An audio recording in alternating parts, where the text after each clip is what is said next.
মাঝখানে তারা এসে তাদের নিজেদের চরিত্রকে হরণ করে, নিজেদের দায়িত্ববোধকে হরণ করে তারা আওয়ামী লীগের সাথে লিয়াজও মেনটেন করে চলেছে। সেই ক্ষেত্রে আমি খুব দৃঢ়ভাবে বলতে চাই, আওয়ামী লীগের সাথে ছবি আছে, তিনি যদি আমাদের আগের সদস্য হয়ে থাকেন তাকে নেওয়া যাবে না। কারণ আমরা ভালো লোক দরকার, আমাদের ভালো লোক যারা গত 17 বছরে ত্যাগ স্বীকার করেছেন, আন্দোলন সংগ্রাম করতে গিয়ে নির্যাতিত হয়েছেন, আপনার পরিবার নির্যাতনের শিকার হয়েছে।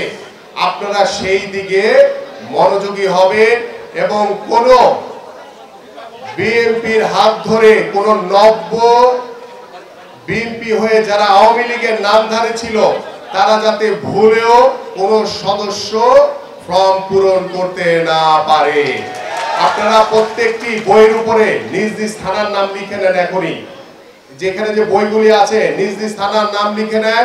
যখন আমার কাছে দিবেন তখন আমি ওই থানার নাম দেখে দেখব এবং পরেই যাচাই করা হবে, কারণ কোনো কিছুই গোপন থাকে না। আপনি যদি কোনো অন্যায় করেন সেই অন্যায় অবশ্যই বের হয়ে আসবে এবং তখন তাৎক্ষণিকভাবে আপনার বিরুদ্ধে আমরা সাংগঠনিক ব্যবস্থা নিব। আমরা খুব দৃঢ়ভাবে বলতে চাই যে আওয়ামী লীগ গত 17 বছর বাংলাদেশের মানুষের উপরে যে নির্যাতন করেছে, যে নিপীড়ন করেছে, যে জুলুম করেছে, আপনারা এখানে বসে আছেন, প্রত্যেকটি নেতা কর্মীদের নামে শত শত মামলা রয়েছে।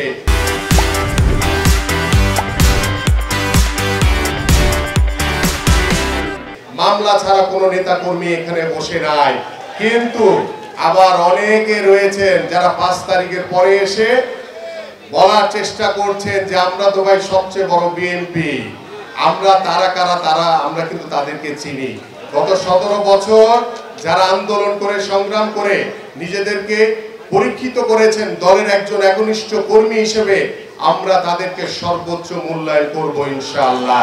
আর যারা নতুন করে এসে বিএনপি সাজার চেষ্টা করছেন তাদের বিষয়ে আমরা সতর্ক রয়েছি। আগে আমাদের নেতা কর্মীদের মতো এত পরীক্ষিত হয়ে নেন, তারপরে আপনাদের বিষয়গুলি আমরা চিন্তা ভাবনা করব ইনশাআল্লাহ।